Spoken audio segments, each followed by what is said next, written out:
Cari telespettatori, eccoci qua insieme, ben ritornati con noi, ben ritornato anche qui in studio Luigi Sposato, presidente di Eurointerim SPA. Grazie di essere qui con noi. Grazie dell'invito. Allora, periodica presenza solitaria per affrontare alcuni temi di attualità. Poi noi spaziamo un po' su tutto perché anche quando si parla di questioni economico-lavorative, professionali che la riguardano anche da vicino, poi naturalmente si apre anche al mondo della politica perché tutto è interconnesso all'Europa, quel che sta succedendo. Ma partiamo dal mondo del lavoro, dell'occupazione.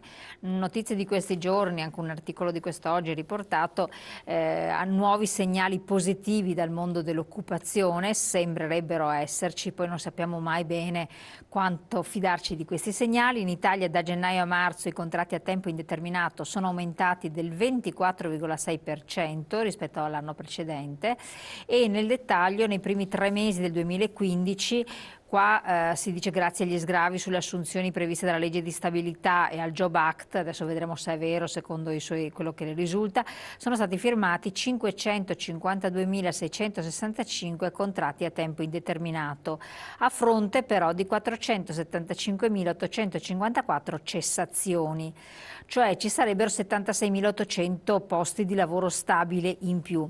E poi aumenterebbero anche i lavori dipendenti, parasubordinati e un calo dei licenziamenti del meno 12,3%. Questi qua sono dati che ci vengono forniti dal Dicastero del Lavoro, però non sappiamo bene se rispondono alla realtà territoriale, perché lei come sempre ha in mano un po' una situazione molto dinamica e quindi ci darà dei segnali se di conferma o meno. Ma io parto da una considerazione, e sempre con esperienze personali. Come impresa noi abbiamo assunto una persona di recente a tutele crescenti, quindi utilizzando gli sgravi della legge di stabilità e anche utilizzando questo nuovo contratto che è partito dal 7 di marzo.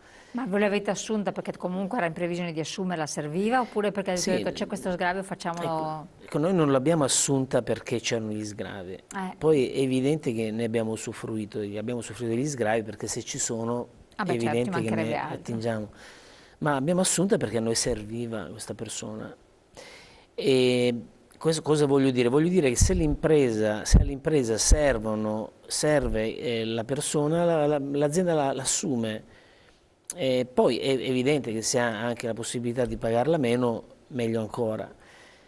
Cosa voglio dire? Voglio dire che se non c'è una reale ripresa del volano che solo le imprese possono mettere in movimento, possono esserci sicuramente, come ci sono stati dei segnali positivi dall'inizio dell'anno, ma già a gennaio c'erano già dei segnali positivi, quando con la legge di stabilità dal 1 gennaio si poteva assumere con gli sgravi appunto contributivi di 8.000 e passa euro.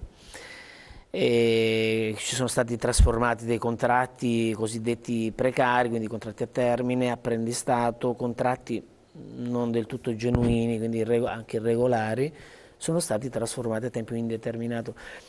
Questa trasformazione però non va confusa, a mio avviso, con la reale occupazione creata, che è quella delle aziende che esportano con l'estero. Queste aziende già da fine, anche nell'ultimo trimestre del 2014, hanno cominciato ad assumere.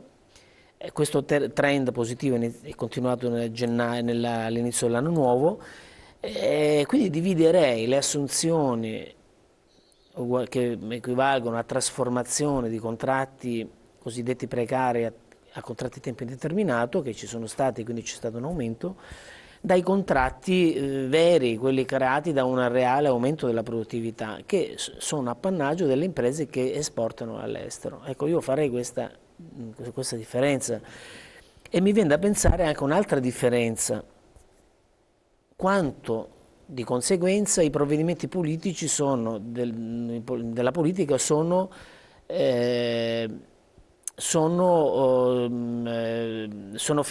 stati finalizzati a questo miglioramento, cioè le decisioni politiche quanto sono state importanti per questo aumento dell'occupazione, Ecco, secondo me ancora sono due analizzando in questo, binari esatto. diversi, sono due binari. Esatto, secondo lei c'è stato un condizionamento effettivo?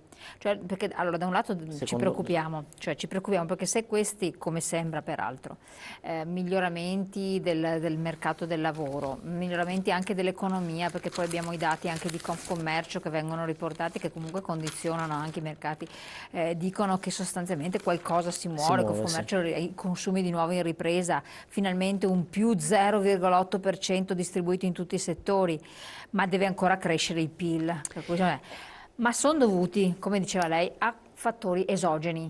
Le solite cose che sappiamo, petrolio, provvedimenti di Draghi e così via. Non appena questi vengono a cessare, non essendosi rafforzata la nostra economia interna, non muovendosi il mercato interno, perché comunque il mercato interno è imbalsamato, noi riprecipitiamo nel baratro. Sì. Guarda, Cioè, quello voglio capire. allora, valuto gli 80 euro che sono stati dati lo scorso anno, che non hanno, i numeri hanno dimostrato a suo tempo che non hanno smosso nulla, diciamo, dal punto di vista dei consumi, non c'è stata, diciamo che le famiglie hanno utilizzato, usufruito per fortuna di questi quattrini per far fronte ad altre spese. Il TFR in busta paga adesso, mi risulta che pochissime, ma proprio pochissime persone, lavoratori chiedono il TFR in busta paga, però c'è di contro un leggero aumento dei consumi. Allora, cosa vuol dire questo? Vuol dire che, a mio avviso, che i provvedimenti che vengono adottati non sono diretti, cioè non si proiettano sul mercato in maniera diretta. Quindi, Certo. ecco perché dico che i provvedimenti che si adottano io vedo ancora che fanno fatica a essere, li vedo su binari diversi, vedo Ma perché non binari. sono stati sufficienti? Secondo lei sono stati dei palliativi? Come alcuni hanno pensato tanto per fare le riforme, perché adesso il governo sta procedendo tutto un po' a raffazzonare, tanto per fare, ma non in modo Ma io importante. faccio, l'altro giorno ero in una scuola, ho fatto l'esempio ho fatto la differenza tra Jobs Act americano e Job Act italiano.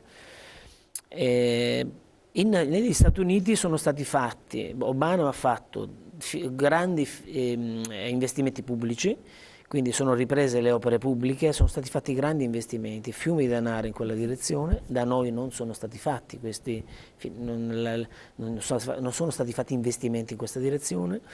Negli Stati Uniti le aziende che avevano start-up, che avevano prodotti innovativi, sono state aiutate anche finanziariamente dalle banche. In Italia questo non sta avvenendo, nonostante il fiume di quattrini che l'Europa sta immettendo. Mi risulta dati Istat, che sono quelli francamente che io ultimamente guardo, che mi sembrano più affidabili, mi risulta che i finanziamenti nell'ultimo mese alle imprese e alle famiglie sono diminuiti dello 0,2%.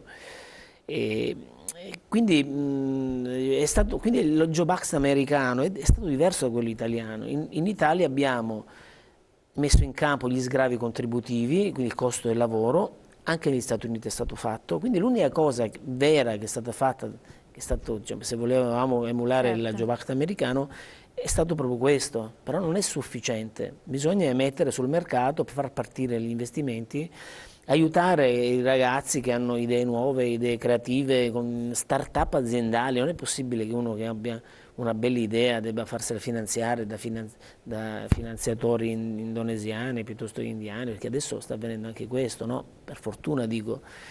Ecco, quindi diciamo io non riesco ancora a vedere i due binari che si incontrano. Ecco, c'è quel binario dell'economia reale e binario invece delle scelte politiche. Non le vedo incisive, non è un caso che noi come paese nell'Eurozona siamo quelli che Esatto. cresciamo di meno, uno 0,3, la Spagna cresce uno 0,9, siamo Infatti. solo migliori della Grecia, ma insomma, Ecco, quindi ma questi dati che si conoscono perché poi vengono anche ufficializzati, non fanno fare nessun tipo di reazione a questo punto al governo, dire superati dalla Spagna, cioè poco ci manca, vabbè, poveretti la Grecia io sono messi peggio, ma è drammatico questo. ieri sera Era messo peggio di noi la sì, Spagna. ieri sera c'è stata la riunione del partito di maggioranza relativo nazionale, no? Che Mhm, sì, doveva sì, essere sì. resa dei conti. Cioè, se Con fratture interne sì, che mostruose. sembra che però non siano state così evidenti, non c'è stato lo scontro, ma quello che io dico, no, quando c'è qualcosa che che è un dato di fatto che non funziona e la cosa da fare è cercare di capire come farlo funzionare. Allora, se io penso che la mia defiance politica, quindi il mio scarso risultato elettorale, sia dovuto al fatto che c'è qualcuno che rema contro di me, che c'è sempre stato in ogni Sì, partito, le infatti correnti e non o mi il ricordo che gufo di invece turno, no? Senza andare ad analizzare invece le decisioni che magari sono state prese in maniera neanche, come dire, confrontandosi con le parti sociali. Vedi per esempio il discorso della buona scuola, vedi il discorso, cioè quindi le manca, scelte, dice, uno scollamento, quindi sì, non c'è stato un dialogo con le parti sociali, forse un tempo c'era troppa concertazione, no? Perché allora adesso forse ce n'è troppo poca.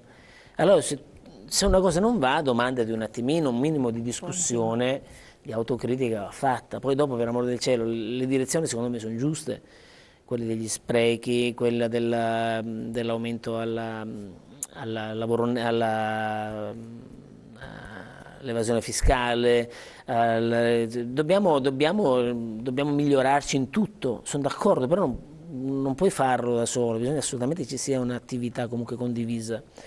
Ecco, allora io credo che finché non ci sarà questa azione, diciamo, congiunta, dove ognuno mette i propri talenti, le proprie capacità, è chiaro che questo fa rallentare le scelte, perché se io devo decidere da solo, decido, se devo concertare con una persona devo almeno dedicargli un po' di tempo.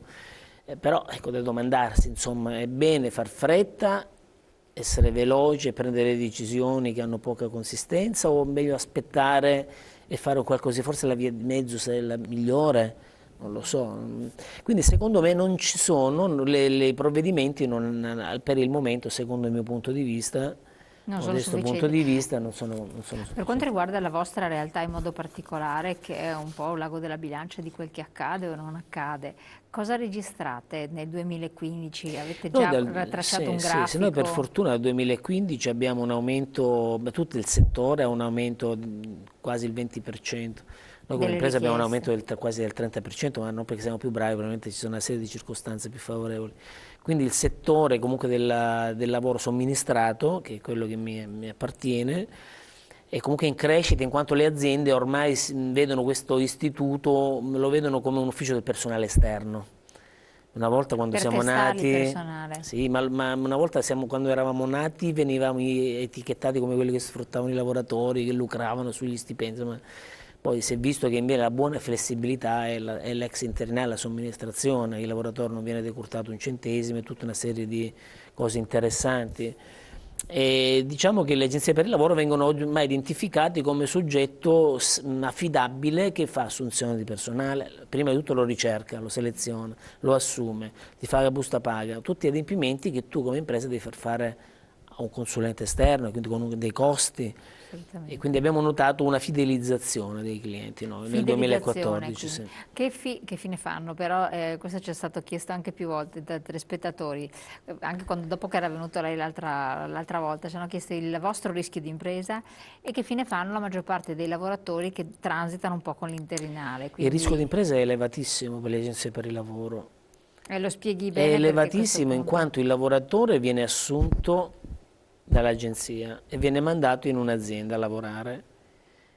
Con l'azienda si viene fatto un contratto, ipotizziamo 3 mesi, con il lavoratore un contratto di 3 mesi, il lavoratore va a lavorare in azienda, sotto le direttive dell'azienda, ma a fine mese sono io agenzia che pago stipendio e contributi, nei termini di legge entro il 15 del mese successivo, e faccio una fattura all'impresa che l'ha utilizzato. Che deve poi Fattura pagarvi. commerciale che mi deve pagare, allora c'è chi paga subito, chi ha 30, chi ha 60, chi ha 90. Quindi le agenzie per il Quindi voi lavoro siete fornitori spesso sostanzialmente. finanziano anche le imprese, perché un'impresa si fa Infatti. una commessa nuova, quindi ha un ordine nuovo che arriva, deve avere delle persone che lavorano, 5 persone, va in banca e dice guardate, devo sta commessa, la banca gli dà picche, quindi non può assumerli direttamente, si appoggia a me perché sa che io pago i miei lavoratori e poi paga la fattura successivamente. Quindi il rischio di impresa è elevatissimo per le agenzie per il lavoro. Va considerato anche che il margine di guadagno è limitato, cioè quando uno vende un prodotto normalmente margina almeno il 50%. Nel nostro caso la media del settore è intorno al 13%, Quindi in cui stanno le spese vostre. Dentro questo margine dobbiamo pagare le spese, dobbiamo fare gli utili, quindi diciamo che le agenzie per il lavoro finanziano l'impresa, hanno un rischio di impresa elevatissimo. Per quanto riguarda i lavoratori a fine missione, la missione può durare massimo 36 mesi e in tempi buoni, prima della crisi, un buon 40% dei lavoratori somministrati ex interinale passavano a tempo indeterminato nell'azienda che li utilizzava, quindi veniva utilizzato il lavoro temporaneo come periodo di prova. Sondaggio, diciamo così, screening. E oggi invece la percentuale è molto scesa per ovvi motivi, Quindi terminato questo vengono c'è un 15% di stabilizzazione. Solo un 15%. Sì, in questo momento sì. E che genere, anche questo è stato richiesto da più voci, quali sono, quindi queste le aziende che chiedono i lavoratori a voi, quindi quali figure professionali, alcune domande le state poste anche direttamente, sono richieste, quali invece proprio indesiderate, quali le confermate? Ma quelle più, perché quando, io ricordo sempre in tempi, fino a 15-20 anni fa, qui nel nostro territorio, quando si trovava un attrezzista, significa una persona capace di mettere mani sulle macchine utensili delle imprese, era un miracolo. Certi lavoratori si rirubavano nelle aziende, insomma facevano fatica a tenerli. Oggi invece non è così, oggi abbiamo un surplus di persone, a volte anche qualificate, e si sta tornando ad assumere molto. Infatti è calata per questo la disoccupazione degli over 50 perché hanno più esperienza. Quindi l'azienda oggi va alla ricerca di persone che abbiano esperienza e quindi a prescindere dai settori di riferimento si va a cercare colui che o è molto capace oppure, quindi il giovanissimo, che può entrare attraverso stage, attraverso tirocini, attraverso forme contrattuali pagate diciamo in maniera contenuta rispetto a un contratto di cinquantenne. Quindi si sta lavorando molto nell'ambito dei servizi, quindi i lavoratori che le aziende chiedono sono aziende di servizi, perché ormai la manovalanza le aziende riescono a trovarsela anche insomma, da sola. Autonomamente. I servizi quali sarebbero? Quindi I servizi, molti quelli sono legati quelli all'internet, al web. E fa anche piacere che stanno nascendo molti start-up che noi stiamo seguendo di ragazzi giovani che si stanno inventando proprio, che hanno compreso che c'è, per esempio l'altro giorno una start-up, una cosa nuova, in pratica una start-up che verifica se l'anziano prende la medicina o meno. Cioè, quindi c'è un'applicazione attraverso la quale si vede se un anziano prende la medicina o meno. Ecco, quindi voglio dire, questo è un grande momento, per i giovani. Per i giovani è una grande opportunità questa situazione qui legata al mondo di internet. Assolutamente, quindi queste sono delle grandi... Sì, questo bisogna puntare a cose semplici, banali, cose che uno non avrebbe mai pensato di fare. Cose semplici ma che possono essere di aiuto nella vita quotidiana. Un po' come quando è stato inventato il guscio Meliconi, no? Facciamo pubblicità, sì. È stata un'innovazione, una cosa semplice che serviva, quindi oggi i giovani hanno la possibilità secondo me di potersi sbizzarrire e naturalmente non con un posto fisso. Quindi è un grande momento questo qua di opportunità. Un altro momento di opportunità. Chi ha fantasia, un po' creatività, si può. Un'altra iniziativa interessante è partita in un anno che ha un'applicazione che vale già 100 milioni di euro, di un ragazzo qui del Piemonte che si è trasferito negli Stati Uniti. In pratica lui cosa ha pensato? Sì, ha pensato di mettere su una cosa, un sistema, mettere in rete le esperienze dei manager delle diverse imprese. E direte, ma insomma, è una cosa fumosa. E in realtà probabilmente non è così, probabilmente chi ha un certo grado di esperienza vuole entrare in contatto, entrare in sinergia con altri e questo ha portato anche a mobilità delle persone, quindi a potersi ricollocare, a fare altre esperienze. Quindi bisogna puntare a delle cose anche, bisogna pensare a livello laterale, non bisogna pensare come abbiamo sempre fatto, ma in maniera scostarsi da come pensavamo e dire ok, adesso io cosa posso inventarmi, cosa posso pensare. Certo, entrare in presupposti diversi, Cioè, quindi ci sono orizzonti. diverse, per non parlare per esempio di chi si è organizzato e ha fatto un ufficio di sbriga pratiche per coloro che si cambiano da una città all'altra e vanno, quindi io vado a Vicenza ad abitare, ancora prima di andare a Vicenza attivo questa agenzia di Vicenza e loro mi fanno pratiche per i bambini che vanno a scuola, comune, cioè tutto quello che serve. O il marketing olfattivo. Per esempio, si dice che quando si entra in un supermercato, se si sente l'odore del pane, si è molto più propensi ad acquistare. Ah, cioè Allora c'è chi si è inventato il marketing olfattivo. In alcuni negozi, se uno entra, si accorge che ci sono odori particolari che magari ti invogliano o meno a seconda. Per non parlare poi di coloro che adesso organizzano i ristoranti a casa, che cucinano per gli altri. infatti che là anche, sì, sì. Ecco, diciamo che sono cose che non ti danno ovviamente la certezza del posto fisso, ma Però, sono tutte insomma, opportunità Poi uno, quando lo vede fare agli altri, dice, ma caspita, perché non ci ho pensato io? non è mai vero, queste sono tutte delle Allora idee bisogna che... però per pensarci non pensare in maniera tradizionale. Poi qualcuno dirà, ma io ho il mutuo da pagare, io qua, io là, nessuno mi dà sostegno, le banche non mi aiutano, se è un'idea imprenditoriale. Vero questo? Questo è vero, no, tanto questi presupposti sono senza dubbio inconfutabili, però bisogna guardare oltre. Torniamo a farlo subito dopo la pubblicità.